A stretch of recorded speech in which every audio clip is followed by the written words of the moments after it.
ಎಲ್ರಿಗೂ ನಮಸ್ಕಾರ.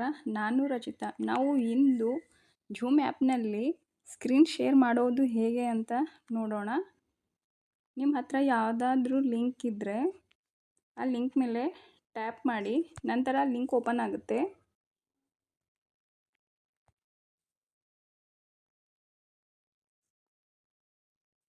Link open ಆದ ನಂತರ ಸ್ಕ್ರೋಲ್ ಮಾಡಿ, ಆಗ ಇಲ್ಲಿ ಶೇರ್ ಅಂತ ಇದೆ ನೋಡಿ, ಅದರ ಮೇಲೆ ಟ್ಯಾಪ್ ಮಾಡಿ.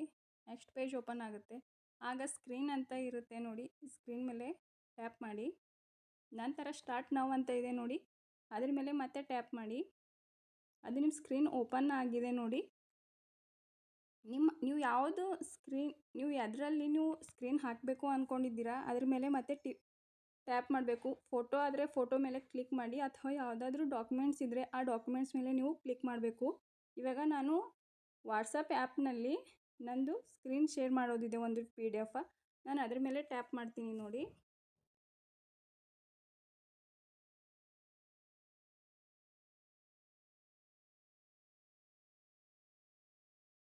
ಇಲ್ಲಿ ನೋಡಿ Day 5 PDF ಅಂತ ಇದೆ ನಂದು. ನಾನು ಅದ್ರ ಮೇಲೆ ಟ್ಯಾಪ್ ಮಾಡ್ತೀನಿ.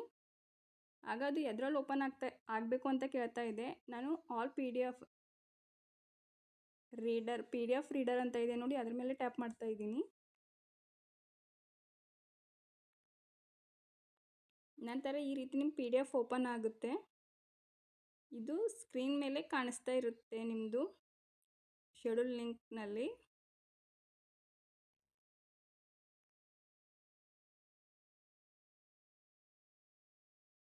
ನಿಮ್ಮ ಸ್ಕ್ರೀನ್ ಓಪನ್ ಆಗಿದೆ. ನಿಮಗೆ ಎಂಡ್ ಮಾಡೋದು ಇದ್ದರೆ ಬ್ಯಾಕ್ ಬನ್ನಿ.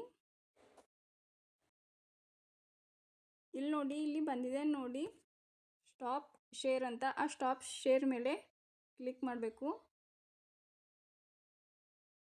ಆಗ ನಿಮ್ಮ ಸ್ಕ್ರೀನ್ ಶೇರ್ ಆಗೋದನ್ನು ಸ್ಟಾಪ್ ಆಗಿರುತ್ತೆ. ಈ ರೀತಿ ಸ್ಕ್ರೀನ್ ಶೇರ್ ಮಾಡೋದಾಗಿರುತ್ತೆ ಝೂಮ್ ಆ್ಯಪ್ನಲ್ಲಿ. ಈ ವಿಡಿಯೋ ನೋಡಿದ್ದಕ್ಕೆ ಧನ್ಯವಾದಗಳು. ಮತ್ತೆ ಮುಂದಿನ ವಿಡಿಯೋದಲ್ಲಿ ಸಿಗೋಣ.